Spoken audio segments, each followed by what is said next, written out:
ಕರ್ತನಲ್ಲಿ ಪ್ರೀತಿಯ ಆಸರ್ ಟಿವಿ ವೀಕ್ಷಕರೆಲ್ಲರಿಗೂ ಕೀರ್ತನೆಗಳು 150 ಈ ಕಾರ್ಯಕ್ರಮಕ್ಕೆ ನಿಮ್ಮನ್ನು ಆತ್ಮೀಯವಾಗಿ ನಾವು ಸ್ವಾಗತಿಸ್ತೇವೆ. ಕೀರ್ತನೆಯ ಕಲಿಯುವಿಕೆಯ ಒಂದು ಈ ಕಾರ್ಯಕ್ರಮ ಅನೇಕರು ನೀವು ಕಳೆದ ಅನೇಕ ಸಂಚಿಕೆಗಳಿಂದ ನೀವು ಕೇಳಿ ಆಶೀರ್ವದಿಸಲ್ಪಟ್ಟಿದ್ದೀರಿ ಎಂಬುದಾಗಿ ನಾನು ನೆನೆಸ್ಕೊಳ್ತೇವೆ. ಈಗಾಗಲೇ ಅನೇಕ ಸಂಚಿಕೆಗಳಾಗಿ ನಿಮ್ಮ ಮುಂದೆ ಬಂದು ದೇವಸೇವಕರ ಮೂಲಕವಾಗಿ ಕೀರ್ತನೆ ಅನೇಕ ರಹಸ್ಯಗಳನ್ನು ಅನೇಕ ವಿಷಯಗಳನ್ನು ಕಲಿಯಲಿಕ್ಕೆ ಕೀರ್ತನೆಯಲ್ಲಿ ಸಾಧ್ಯವಾಗ್ತಾ ಇದೆ. ಇವತ್ತು ಕೂಡ ಅನೇಕ ವಿಷಯಗಳನ್ನು ನಾವು ಕಲಿಯಲಿಕ್ಕೆ ಇದ್ದೇವೆ. ನಮ್ಮದಲ್ಲಿ ಕಲಿಸಿಕೊಡುವುದಕ್ಕಾಗಿ DGM ಬೇತೇಲ್ ಸಭೆಯ ಹಿರಿಯ ಸಭಾಪಾಲಕರಾಗಿರುವ ಹಾಗೂ ಆಸರ್ ಟಿವಿಯ ಸಂಸ್ಥಾಪಕರಾಗಿರುವಂಥ ಪಾಸ್ಟರ್ ಸುನಿಲ್ ಜಾನ್ ಡಿಸೋಜ್ ಅವರಿದ್ದಾರೆ. ಯೇಸು ಕ್ರಿಸ್ತನ ನಾಮದಲ್ಲಿ ಈ ಕಾರ್ಯಕ್ರಮಕ್ಕೆ ಅವರನ್ನು ಸ್ವಾಗತಿಸೋಣ. Pastor praise the Lord. Praise the Lord. Pastor, ಈ ಕೀರ್ತನೆಯನ್ನು ಅನೇಕ ದಿವಸಗಳನ್ನು ಕಲಿಸ್ತಾ ಇದ್ದೀರಾ, ಬಹಳ ಜನರಿಗೆ ಆಶೀರ್ವಾದವಾಗಿದೆ. ಕಳೆದ ಅನೇಕ ಸಂಚಿಕೆಗಳಿಂದ ಕೀರ್ತನೆಯಲ್ಲಿ ಎಷ್ಟು ವಿಭಜನ ರೂಪವಾಗಿ ವಿಂಗಡಿಸಲಾಗಿದೆ ಎಂಬುದಾಗಿ ಹೇಳಿ 13.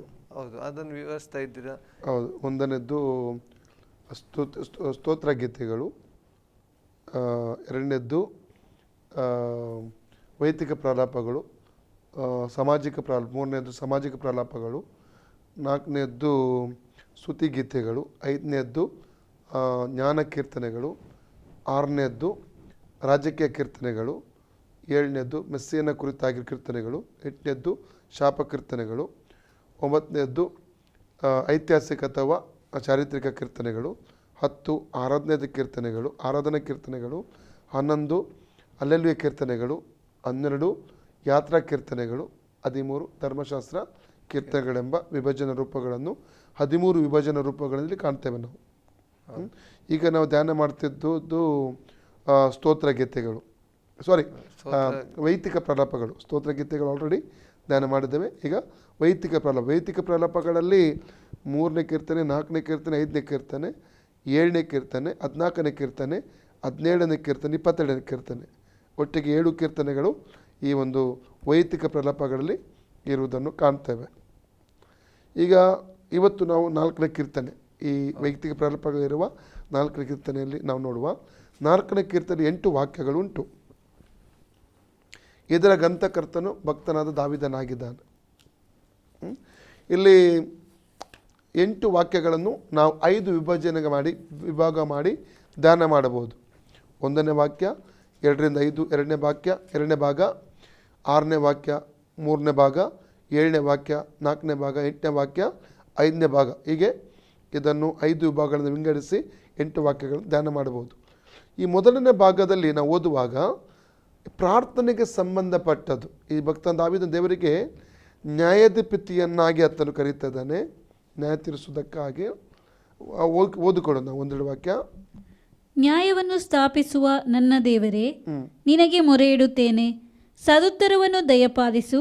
ನನ್ನನ್ನು ಇಕ್ಕಟ್ಟಿನಿಂದ ಬಿಡಿಸಿ ಇಂಬಾದ ಸ್ಥಳದಲ್ಲಿ ಸೇರಿಸಿದಾತನೇ, ನನ್ನನ್ನು ಕರುಣಿಸಿ ನನ್ನ ಪ್ರಾರ್ಥನೆಯನ್ನು ಅಂಗೀಕರಿಸು. 2 ವಿಧವಾಗಿ ಕರೀತಿದ್ದ ದೇವರು ದಾವೀದನ ದೇವರನ್ನು. ಒಂದು, ನ್ಯಾಯ ಸ್ಥಾಪಿಸುವಂಥ ನ್ಯಾಯಾಧಿಪತಿಯಾಗಿ, ನನಗೆ ನನ್ನ ಮೊರೆಗೆ ಕಿವಿಗೊಡು ಎಂಬುದಾಗಿ.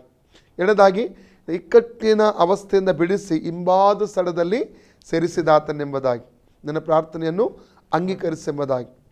ನಾವು ಆರಾಧಿಸುವಂಥ ದೇವರು ನ್ಯಾಯವನ್ನು ಸ್ಥಾಪಿಸುವಂಥ ದೇವರಾಗಿದ್ದಾನೆ. ನಮ್ಮ ಜೀವಿತದಲ್ಲಿ ಅನೇಕ ಕಡೆಗಳಲ್ಲಿ ನಮಗೆ ನ್ಯಾಯ ಸಿಗಲ್ಲ. ಎಷ್ಟು ಗಂಡ ಹೆಂಡತಿ ಮಧ್ಯದ ಜಗಳ ಉಂಟಾಗ್ತದೆ. ಅತ್ತೆ ಮನೆಯಿಂದ ನ್ಯಾಯ ಸಿಗಲ್ಲ, ಗಂಡನಿಂದ ನ್ಯಾಯ ಸಿಗಲ್ಲ, ಹೆಂಡತಿಯಿಂದ ನ್ಯಾಯ ಸಿಗಲ್ಲ, ಕೋರ್ಟ್ಗಳಲ್ಲಿ ಕೆಲವರಿಗೆ ನ್ಯಾಯ ಸಿಗಲ್ಲ ಸರಿಯಾಗಿ. ಅನೇಕ ಸಮಯಗಳಲ್ಲಿ ಪೊಲೀಸ್ ಕಚೇರಿಗಳಲ್ಲಿ ನ್ಯಾಯ ಸಿಗಲ್ಲ, ಸರ್ಕಾರಿ ಕಚೇರಿಗಳಲ್ಲಿ ನ್ಯಾಯ ಸಿಗಲ್ಲ. ನಾವು ನೋಡ್ತೇವೆ ಅನೇಕ ಕಡೆಗಳಲ್ಲಿ ಅನೇಕರು ಕುಗ್ಗಿ ಹೋಗ್ತಾರೆ, ಇದರಿಂದಾಗಿ ನಿರಾಶೆಗೆ ಒಳಗಾಗೋದು ನೋಡ್ತೇವೆ. ಆದರೆ ನಮ್ಮ ಕೆಲವು ಕಂಪನಿಗಳೇ ನ್ಯಾಯ ಸಿಗಲ್ಲ. ಅದು ಒಂದು ತಿಳ್ಕೋಬೇಕು, ನಾವು ಆರಾಧಿಸುವ ದೇವರು, ಸೇವಿಸುವ ದೇವರು ನ್ಯಾಯವನ್ನು ಸ್ಥಾಪಿಸುವ ದೇವರು, ನ್ಯಾಯವನ್ನು ಪ್ರಕಟ ಮಾಡುವಂಥ ದೇವರಾಗಿದ್ದಾನೆ. ದಾವೀದ ಚೆನ್ನಾಗಿ ಗೊತ್ತು, ನಾನು ಆರಾಧಿಸುವ ದೇವರು ನ್ಯಾಯವನ್ನು ಪ್ರಕಟಿಸುತ್ತಾನೆಂಬುದಾಗಿ ಆತನು ಅರಿತುಕೊಂಡಿದ್ದ. ಅದಕ್ಕೆ ನಾವು ಯೆಶಾಯನ ಪುಸ್ತಕ 54ನೇ ಅಧ್ಯಾಯ 11ರಿಂದ 17ನೇ ವಾಕ್ಯಕ್ಕೆ ಬರುವಾಗ ಐಸಾಯ 54:11-17 ವಾಕ್ಯ ಓದುವ. ಕುಗ್ಗಿದವಳೆ, ಗಾಳಿಯ ಬಡಿತಕ್ಕೆ ಗುರಿಯಾದವಳೆ. ನೋಡಿ, ಕುಗ್ಗಿ ಹೋಗ್ಲಿಕ್ಕೆ ಯಾವುದು ಕಾರಣ ಉಂಟು. ಕಾರಣ ಇಲ್ಲದೆ ಯಾರು ಕುಗ್ಗಿ ಹೋಗಲ್ಲ. ಹಳೆ ಒಡಂಬಡಿಕೆಯಲ್ಲಿ ಯಹೂದ ಜನಾಂಗವನ್ನು ಯೆಹೋವನ ಪತ್ನಿ ಅಂತ ಕರೀತಾರೆ. ಹೊಸ ಒಡಂಬಡಿಕೆಯಲ್ಲಿ ಯೇಸು ಕ್ರಿಸ್ತನ ಹೊಸ ಒಡಂಬಡಿಕೆ ಸಭೆಯನ್ನು ಕನ್ನಿಕೆ ಎಂಬುದೇ ಕರೆದಿದ್ದಾರೆ. ಅದೇ ಕುಗ್ಗಿದವಳೆ ಎಂಬುದಾಗಿ ಕರ್ತನೆ ಹೇಳ್ತಾ ಇದ್ದಾನೆ.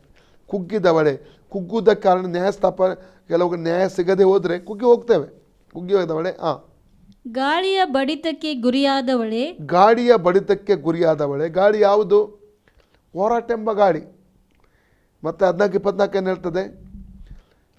ಶಿಷ್ಯರು ದೋಣಿಯಲ್ಲಿ ಹೋಗ್ತಾ ಇದ್ದಾರೆ, ಎದುರುಗಳು ಬರ್ತಾ ಇದೆ.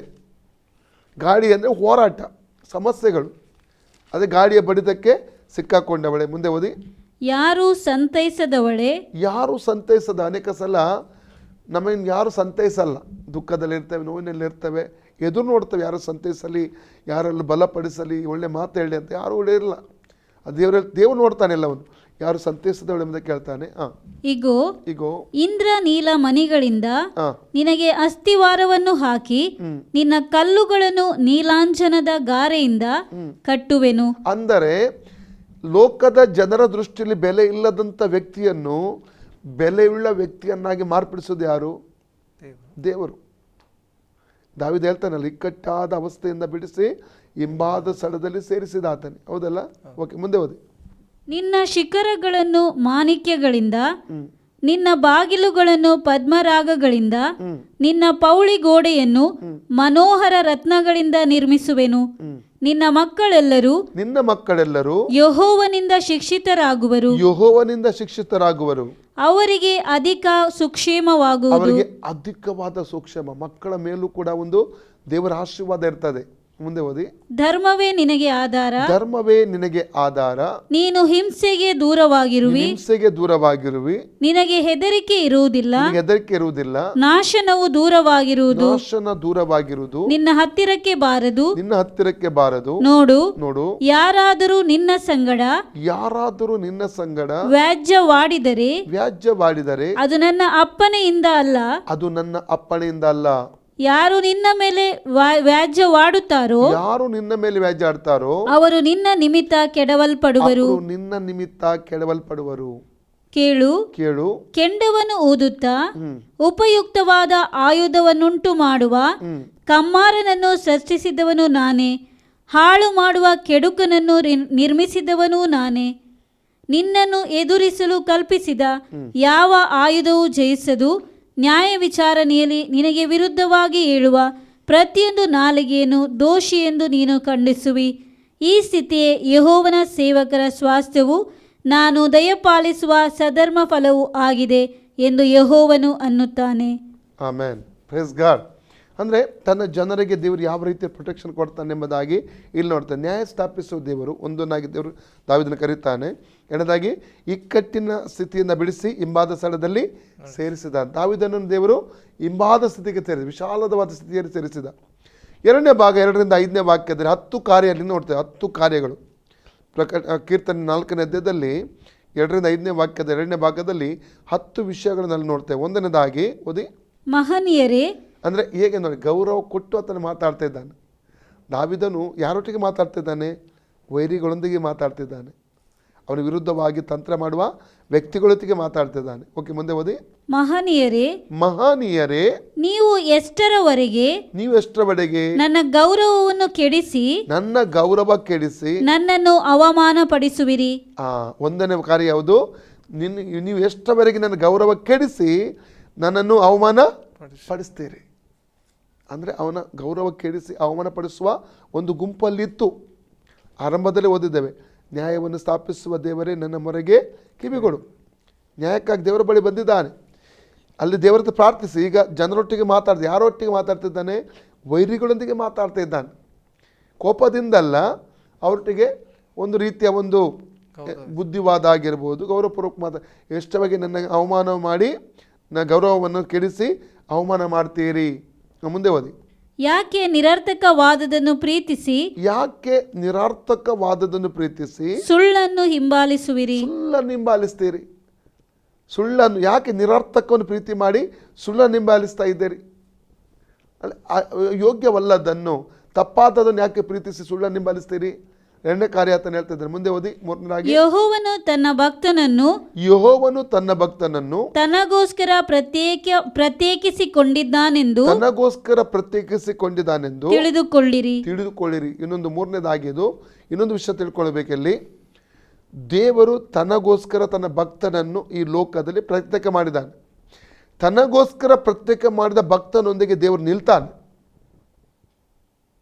ಉದಾಹರಣೆಗೆ ಮೊರ್ದೆಕೈ, ಅವನಿಗೆ ಎದುರಾಗಿ ದುಷ್ಟ ಹಾಮಾನ ಬಂದ ಅಲ್ಲ, ಅಧಿಕಾರ ಉಳ್ಳವನವನು ದುಷ್ಟ ಹಾಮಾನನು.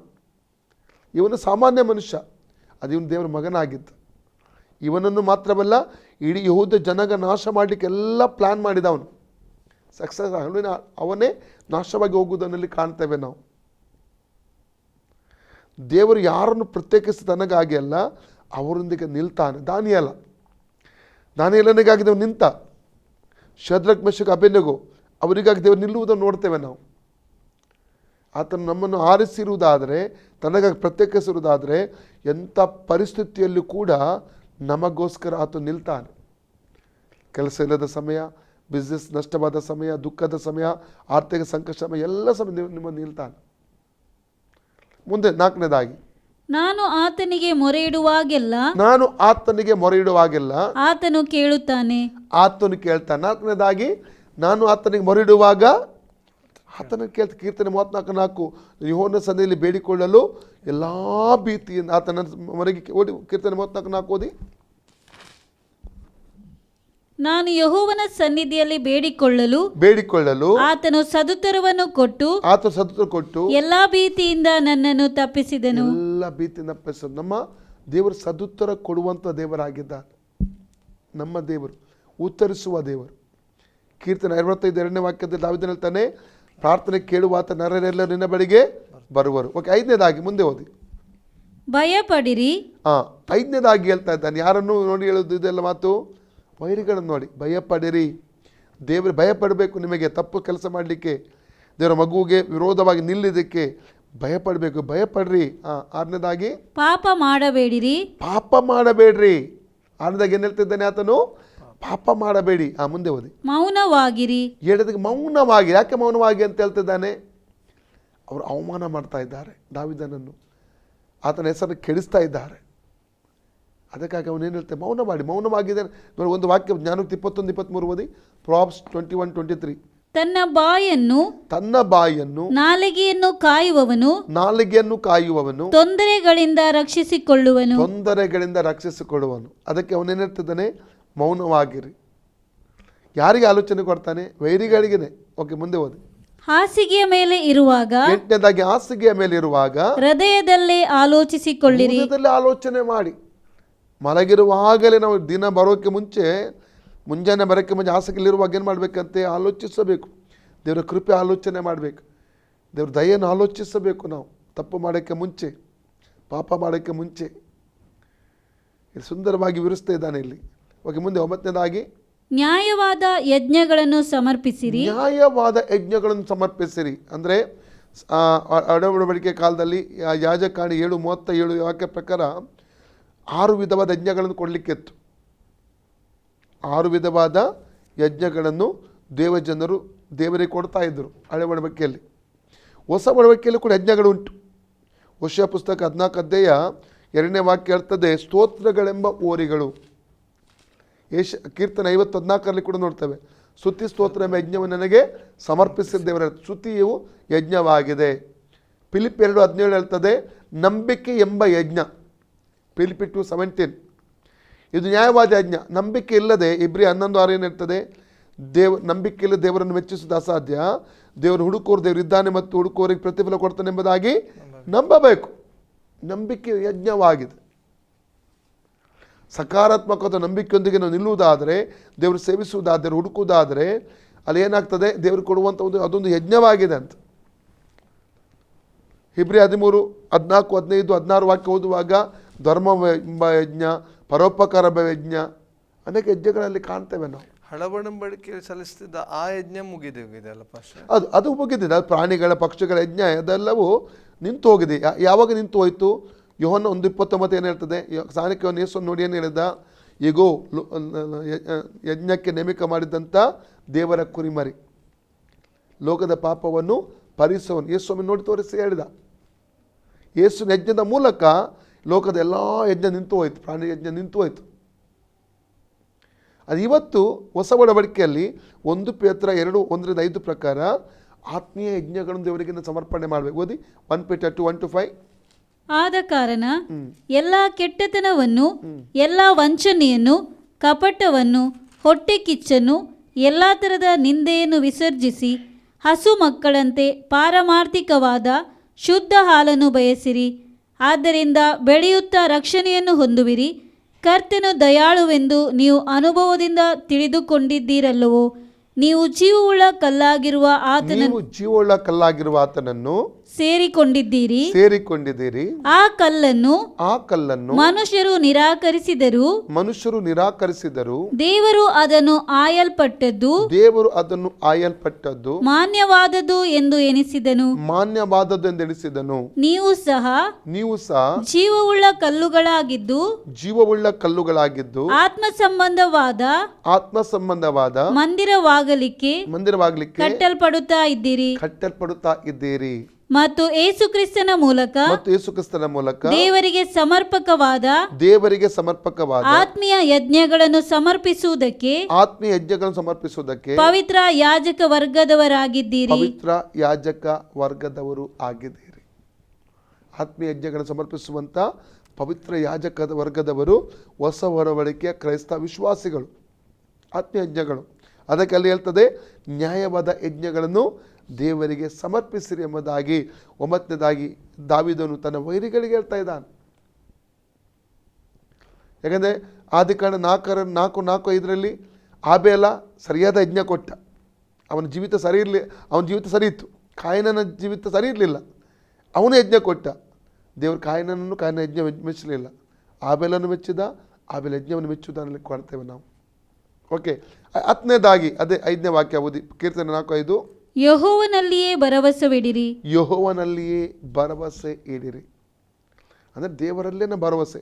ಹಣದ ಮೇಲೆ ಭರವಸೆ ಅಲ್ಲ, ವ್ಯಕ್ತಿಗಳ ಮೇಲೆ ಭರವಸೆ ಅಲ್ಲ, ನಮ್ಮ ತಲಾಂತುಗಳ ಮೇಲೆ ಭರವಸೆ ಅಲ್ಲ, ನಮ್ಮ ಆಸ್ತಿಯ ಮೇಲೆ ಭರವಸೆ ಅಲ್ಲ. ನಮ್ಮ ಭರವಸೆ ಇರೋದು ಯೆಹೋವನ ಮೇಲೆ ಇರಬೇಕು. ಕೀರ್ತನೆ 9:9 ಓದಿ, ಸಾಮ್ಸ್ ಚಾಪ್ಟರ್ 9:9-10. ಯೆಹೋವನು ಕುಗ್ಗಿ ಹೋದವರಿಗೆ ಆಶ್ರಯವು ಆಪತ್ಕಾಲದಲ್ಲಿ ದುರ್ಗವೂ ಆಗಿರುವನು. ನೋಡಿ, ಕುಗ್ಗಿ ಹೋದವರಿಗೆ ಏನಾಗಿದ್ದಾನೆ ಆತನು? ಆಶ್ರಯ. ಆಪತ್ಕಾಲದಲ್ಲಿ ದುರ್ಗವಾಗಿದ್ದಾನೆ. ಯೆಹೋವನೇ, ನಿನ್ನ ನಾಮ ಮಹಿಮೆಯನ್ನು ಬಲ್ಲವರು ನಿನ್ನಲ್ಲಿ ಭರವಸೆ ಇಡುವರು. ಯಾಕೆಂದರೆ ನಿನ್ನ ಮೊರೆ ಹೋಗುವವರನ್ನು ನೀನು ಕೈ ಬಿಡುವವನಲ್ಲ. Praise God. ಹಾಗಾದ್ರೆ ದೇವರಲ್ಲಿ ಭರವಸೆ ಇಡ್ರಿ ಅಂತ ವಾಕ್ಯ ಹೇಳ್ತದೆ. ದೇವರನ್ನೇ ನಾವು ನಂಬಬೇಕು, ಆತುಕೊಳ್ಬೇಕು, ಆತನಲ್ಲೇ ಭರವಸೆ ಇಡಬೇಕು. ಎಕ್ಸಾಂಪಲ್, ಈಗ ಲೋಕದಲ್ಲಿ ಕೊರೋನಾ ಬಂದಿದೆ. ಒಂದು ವೇಳೆ ಕೆಲವೊಬ್ಬ ವ್ಯಕ್ತಿಗಳು ಹಾತುಕೊಂಡಿರ್ಬೋದು. ಅದು ಏನು ನಿರಾಶೆ ಸಿಕ್ಕಿರ್ಬೋದು ಅವರಿಗೆ. ಈಗ ದೇವರಿಗೆ ಪರಿಪೂರ್ಣ ಡಿಪೆಂಡ್ ಆಗಬೇಕೆಂಬುದು ದೇವರ ಇಷ್ಟ.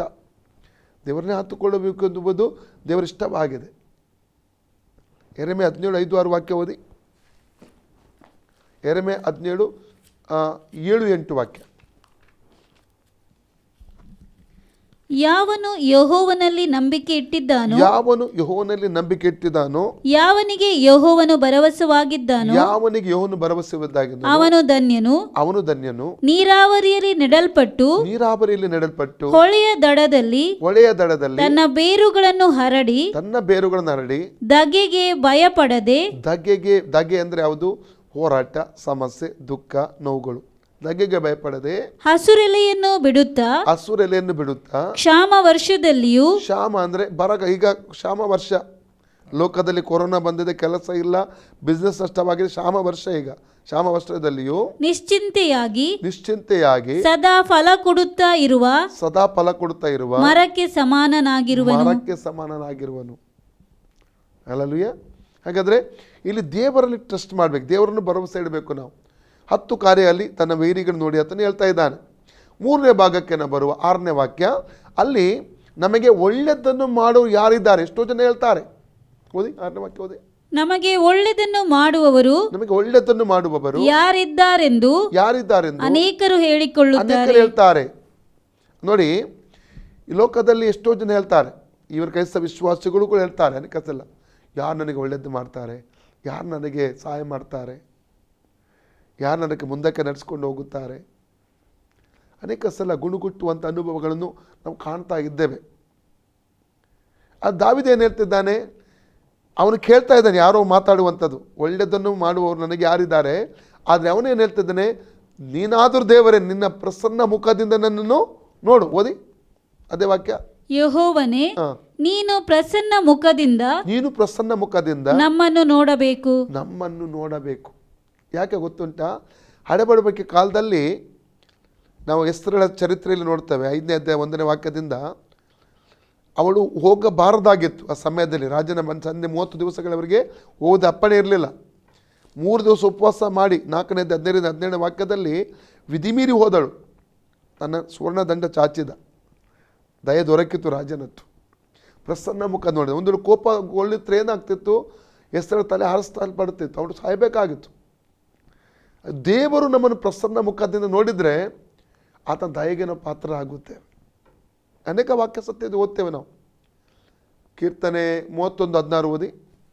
ನಿನ್ನ ಸೇವಕನನ್ನು ಪ್ರಸನ್ನ ಮುಖದಿಂದ ನೋಡು, ಪ್ರೀತಿಯಿಂದ ನನ್ನನ್ನು ರಕ್ಷಿಸು. 89:15 ಉತ್ಸಾಹ ಧ್ವನಿಯನ್ನು ಕೇಳಿದ ಜನರು ಧನ್ಯರು. ಯೆಹೋವನೇ, ಅವರು ನಿನ್ನ ಮುಖ ಪ್ರಕಾಶದಲ್ಲಿ ಸಂಚರಿಸುತ್ತಾರೆ. 119, 135 ಓದಿ. ನಿನ್ನ ದಾಸನ ಮೇಲೆ ನಿನ್ನ ಮುಖ ಪ್ರಸನ್ನತೆ ಇರಲಿ. ನಿನ್ನ ದಾಸನ ಮೇಲೆ ನಿನ್ನ ಮುಖ ಪ್ರಸನ್ನತೆ ಇರಲಿ. ನಿನ್ನ ನಿಬಂಧನೆಗಳನ್ನು ನನಗೆ ಕಲಿಸು. ಇಲ್ಲಿ ಭಕ್ತರು ಯಾವಾಗಲೂ ಡ್ಯಾನಿಯಲ್ 9:17 ಕೂಡ ಅದನ್ನೇ ನೋಡ್ತೇವೆ ನಾವು. ಭಕ್ತರು ಪ್ರಾರ್ಥಿಸುವಂಥದ್ದು ಪ್ರಾರ್ಥನೆ ಆಗಿತ್ತು, ನಿನ್ನ ಮುಖ ಪ್ರಸನ್ನತೆ ನನ್ನ ಮೇಲೆ ಇರಲಿ ಎಂಬುದಾಗಿ. ಯಾವಾಗಲೂ ಪ್ರಾರ್ಥಿಸಬೇಕು. ದೇವರು ನಮಗೆ ಪ್ರಸನ್ನನಾದರೆ ಅನೇಕ ಆತನ ದಯೆಗೆ ಪಾತ್ರರಾಗ್ತೇವೆ, ಅನೇಕ ಆಶೀರ್ವಾದ ಹೊಂದಿಕೊಳ್ಳುತ್ತೇವೆ ನಾವು. ಓಕೆ, 5ನೇ ಭಾಗ, 4ನೇ ಭಾಗ ಅಲ್ಲ, 4ನೇ ಭಾಗ 7ನೇ ವಾಕ್ಯಕ್ಕೆ ಬರುವ ಧಾನ್ಯ ದ್ರಾಕ್ಷಿಗಳು ಸಮೃದ್ಧಿಯಾಗಿ ಬೆಳೆದ ಸುಗ್ಗಿ ಕಾಲದಲ್ಲಿ ಅವರಿಗಿರುವ ಸಂತೋಷಕ್ಕಿಂತಲೂ ನೀನು ನನ್ನ ಹೃದಯದಲ್ಲಿ ಹೆಚ್ಚಾದ ಆನಂದವನ್ನು ಉಂಟು ಮಾಡಿದ್ದಿ. ಇನ್ನೊಂದು ವಿಧ ಹೇಳಬೇಕಾದ್ರೆ, ಸಂತೋಷ ಎಂಬುದಾಗಿ ಹೇಳುವಂಥದ್ದು ದೇವರ ಕೃಪೆ, ದೇವರ ಆಶೀರ್ವಾದ. ಸಂತೋಷ, ಸಮಾಧಾನ ಇವೆಲ್ಲವೂ ದೇವರಿಂದ ಸಿಗುವಂಥ ಆಶೀರ್ವಾದಗಳು. ಹಣ ಕೊಟ್ಟು ಬೆಲೆ ಕೊಟ್ಟು ಸಿಗುವಂಥದ್ದಲ್ಲ. ಲೋಕ ಜನರಿಗೆ ಬಿಸ್ನೆಸ್ ಅಭಿವೃದ್ಧಿ ಆಗುವಾಗ, ಬೆಳೆ ಜಾಸ್ತಿ ಆಗುವಾಗ, ಹಣ ಬರುವಾಗ, ಲಾಟ್ರಿ ಆಗುವಾಗ, ಪ್ರಮೋಷನ್ ಆಗುವಾಗ, ಇನ್ಕ್ರಿಮೆಂಟ್ ಆಗುವಾಗ ಅವಾಗ ಅವ್ರಿಗೆ ಏನು ಸಿಗ್ತದೆ, ಅವರ ಕೆಲಸಗಳು ಸಕ್ಸಸ್ ಆಗುವಾಗ ಸಂತೋಷ. ಅದು ಸ್ವಲ್ಪ ಸಮಯ ಮಾತ್ರ, ಮತ್ತೆ ಇರಲ್ಲ ಅದು. ದೇವರ ಮಕ್ಕಳು ಇದು ಆಗುವಾಗಲೂ ಆಗದಿರುವಾಗಲೂ, ದುಃಖದಲ್ಲಿರುವಾಗಲೂ ಸುಖದಲ್ಲಿರುವಾಗಲೂ ದೇವರ ಮಕ್ಕಳು ಸಂತೋಷದಿಂದ ಇರ್ತಾರೆ. ಅಂದರೆ ಸಂತೋಷ ಎಂಬುವಂಥದ್ದು ಅದು ದೇವರಿಂದ ಬರುವಂಥ ಒಂದು ದೊಡ್ಡ ಆಶೀರ್ವಾದ. ಇನ್ನೊಂದು ವಾಕ್ಯ ಹೇಳಬೇಕಾದ್ರೆ ಜ್ಞಾನೋಕ್ತಿ 15:13, ಜ್ಞಾನೋಕ್ತಿ 15:15, ಜ್ಞಾನೋಕ್ತಿ 17:22. ಅಂದರೆ ಸಂತೋಷ ಏನಾಗಿದೆ ಅಂತ ಗೊತ್ತುಂಟಾ, ಒಂದು ಒಳ್ಳೆಯ ಔಷಧ ಅಂತ. ಸಂತೋಷ ಏನಾಗಿದೆ, ಒಳ್ಳೆಯ ಔಷಧಿ. ದೇವರು ಬಯಸುತ್ತ ಸಂತೋಷವಾಗಿ, ಆ ಸಂತೋಷ ದೇವರು ನಮ್ಮಲ್ಲಿ ಉಂಟು ಮಾಡಿದ್ದಾನೆ. ಕೊರತೆಗಳ ಮಧ್ಯದಲ್ಲಿಯೂ ಹೋರಾಟಗಳ ಮಧ್ಯದಲ್ಲಿಯೂ ಆ ಸಂತೋಷದ ದೇವರ ಮಕ್ಕಳು ನಿಲ್ಲುವಾಗಿ ಸಹಾಯ ಮಾಡ್ತಾನೆ. ಫಿಲಿಪ್ಪಿ 3:1, ಫಿಲಿಪ್ಪಿ 4:4 ಪೌಲನು ಹೇಳ್ತಾನಲ್ಲ, ಕರ್ತನ ಸಂತೋಷ ಪಡಿ ತಿರುಗಿ ನಿಮಗೆ ಹೇಳ್ತಾ ಕರ್ತನ ಸಂತೋಷ. ಯಾಕೆ ಹೇಳ್ತಾನೆ, ಎಲ್ಲಿಂದ ಹೇಳ್ತಾನೆ ಅವನು? ಸೆರೆಮನೆಯಲ್ಲಿದ್ದುಕೊಂಡೇ ಆ ಪತ್ರಿಕೆ ಬರೀತಿದ್ದಾನೆ. ಹೇಗೆ ಸಾಧ್ಯ ಸೆರೆಮನೆಯಲ್ಲಿದ್ದುಕೊಂಡು ಸಂತೋಷ ಪಡ್ರಿ ಅಂತ ಹೇಳಲಿಕ್ಕೆ? ದೇವರಿಂದ ಕೊಡಲ್ಪಟ್ಟ ಸಂತೋಷ ಅದು. ಪ್ರತಿಯೊಂದು ದೇವರ ಮಕ್ಕಳಿಗೂ ಅದು ಕೊಡಲ್ಪಡುತ್ತದೆ. ಕರತೆಯಲ್ಲಿ ಆ ಸಮಸ್ಯೆಗಳಲ್ಲಿ ಸಹ ಅವನು ಸಂತೋಷ ಪಡುವನಾಗಿರ್ತಾನೆ, ಯಾಕಂದ್ರೆ ಅದು ದೇವರಿಂದ ಬಂದಿರ್ತದೆ, ದೇವರಿಂದ ಬಂದದ್ದು. ಹೌದು. 5ನೇ ಭಾಗ 8ನೇ ವಾಕ್ಯ ಕೊನೆಯದಾಗಿ ನೋಡ್ತೇವೆ. ನಾನು ನಿರ್ಭಯವಾಗಿರುವುದರಿಂದ ಮಲಗಿಕೊಂಡು ಕೂಡಲೇ ನಿದ್ದೆ ಮಾಡುವೆನು. ಯಾಕೆಂದರೆ ಯೆಹೋವನೇ, ನಾನು ಯಾವ ಅಪಾಯವೂ ಇಲ್ಲದೆ ಸುರಕ್ಷಿತನಾಗಿರುವಂತೆ ನೀನು ಕಾಪಾಡುತ್ತಿ. ನೋಡಿ, ನಾನು ನಿರ್ಭಯವಾಗಿರುವುದರಿಂದ ಅಂತ ದಾವೀದನಲ್ಲಿ ಹೇಳ್ತಾರೆ. ನಿರ್ಭಯವಾಗಿರುವುದರಿಂದ. ಅನೇಕರಿಗೆ ಮಲಗಲಿಕ್ಕೇ ಭಯ. ಕಣ್ಣು ಮುಚ್ಚಿದ ಕೂಡಲೇ ಬೇರೆ ಬೇರೆ ದೆವ್ವಗಳು ಏನೇನೋ ಬರ್ತದೆ ಕನಸಲ್ಲಿ. ಕೆಲಸೋ ನಿದ್ರೆ ಮಾತ್ರ ತಗೊಂಡು ನಿದ್ರೆ ಬರದಿರುವ ಎಷ್ಟೋ ಜನ ಇದ್ದಾರೆ. ಆದರೆ ಇವನು ಇಷ್ಟು ವೈರಿಗಳ ಸುತ್ತುವರೆದಂಥ ದಾವಿದ ಅವನು ನಿರ್ಭಯವಾಗಿರುವುದನ್ನು ಹೇಳ್ತಾ ಇದ್ದಾನೆ. ದೇವರು ತನ್ನೊಂದಿಗಿದ್ದಾನೆ. ಚೆನ್ನಾಗಿ ಜ್ಞಾನೋಕ್ತಿ ಕೀರ್ತನೆ 16ನೇ 10ನೇ ವಾಕ್ಯದಲ್ಲಿ ಕೂಡ ನೋಡ್ತೇವೆ. ಓದಿ ಕೀರ್ತನೆ 16:10. ಯಾಕೆಂದರೆ ನೀನು ನನ್ನ ಜೀವಾತ್ಮವನ್ನು ಪಾತಾಳದಲ್ಲಿ ಬಿಡುವುದಿಲ್ಲ, ನಿನ್ನ ಪ್ರಿಯನಿಗೆ ಅಧೋಲೋಕವನ್ನು ನೋಡಗೊಡಿಸುವುದಿಲ್ಲ. ಓಕೆ, ಕೀರ್ತನೆ 16:10 ಓದಿದ್ದೇವೆ. ಅಂದರೆ ದೇವರು ಯಾವಾಗಲೂ ತನ್ನೊಂದಿಗಿರ್ತಾನೆಂಬ ನಂಬಿಕೆ ದಾವಿದನಿಗಿತ್ತು. ಇನ್ನೊಂದು ವಾಕ್ಯ ಓದು, ಅದೇ ವಾಕ್ಯಕ್ಕೆ ಬನ್ನಿ. ಕೀರ್ತನೆ 4:8 ಬರುವ, ನಾನು ನಿರ್ಭಯವಾಗಿರುವುದರಿಂದ ಮಲಗಿಕೊಂಡು ಕೂಡಲೇ ನಿದ್ದೆ ಮಾಡುವೆನು. ಮಲಗಿಕೊಂಡು ಕೂಡಲೇ ಅದೇ ಇನ್ನೊಂದು ವಾಕ್ಯ ಓದಿ, ಕೀರ್ತನೆ 3:5 ಓದಿ. ಯೆಹೋವನು ನನ್ನನ್ನು ಕಾಪಾಡುವನಾದ್ದರಿಂದ ನಾನು ಮಲಗಿಕೊಂಡು. ಆಗ ನಿರ್ಭಯ ಯಾಕೆ? ಯೆಹೋವನನ್ನು ಕಾಪಾಡ್ತಾನೆಂಬ ನಂಬಿಕೆ. ಮುಂದೆ ಓದಿ. ನಾನು ಮಲಗಿಕೊಂಡು ನಿದ್ದೆ ಮಾಡಿ ಸುಖವಾಗಿ ಎಚ್ಚರಗೊಂಡೆನು. ಇಂಥ ಒಂದು ಸಾಕ್ಷಿ ನಾವು ನೋಡ್ತೇವೆ ಇಲ್ಲಿ. ಕೀರ್ತನೆ 4:8 ಬನ್ನಿ ತಿರುಗಿ. ನಾನು ನಿರ್ಭಯವಾಗಿರುವುದರಿಂದ ಮಲಗಿಕೊಂಡು ಕೂಡಲೇ ನಿದ್ದೆ ಮಾಡುವೆನು. ನಿದ್ದೆ ಮಾಡ್ತೇನೆ. ಯಾಕೆಂದರೆ ಯೆಹೋವನೇ ನಾನು ಯಾವ ಅಪಾಯವೂ ಇಲ್ಲದೆ ಸುರಕ್ಷಿತನಾಗಿರುವಂತೆ ನೀನು ಕಾಪಾಡುತ್ತಿ. ನನ್ನನ್ನು ಕಾಪಾಡು. ಇನ್ನೊಂದು ವಾಕ್ಯ ಜ್ಞಾನೋಕ್ತಿ 3:24-25, ಪ್ರಾಬ್ಸ್ 3:24-25. ನೀನು ಮಲಗುವಾಗ ಹೆದರಿಕೆ ಇರುವುದಿಲ್ಲ, ನಿನಗೆ ಹೆದರಿಕೆ ಇಲ್ಲ. ಮಲಗಿದ ಮೇಲೆ ಸುಖವಾಗಿ ನಿದ್ರೆ ಮಾಡ್ತಿ. ಪಕ್ಕನೆ ಬರುವ ಅಪಾಯಕ್ಕಾಗಲಿ ದುಷ್ಟರಿಗೆ ಸಂಭವಿಸುವ ನಾಶನಕ್ಕಾಗಲಿ ನೀನು ಅಂಜುವುದೇ ಇಲ್ಲ. 25 ಆಯ್ತಾ?